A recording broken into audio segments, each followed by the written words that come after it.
మానవ అతీతమైన అసాధారణమైన కార్యాలు, ప్రకృతి అతీతమైన అసాధారణమైన కార్యాలు పరిశుద్ధాత్మ దేవుడు చేశాడు. హల్లెలూయా.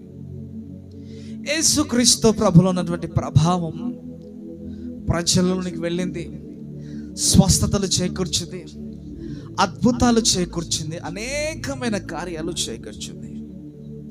ఈరోజు ఆ వాక్యములో ఉన్న జీవం నీ నడినెత్తి మొదలు అరికాలు దాకా ఎలా పని చేయాలో అలా పని చేయడానికి సిద్ధంగా ఉన్నది. కానీ నీవు ఆ వాక్యములో ఉన్న జీవాన్ని అప్లై చేసుకోవాలి.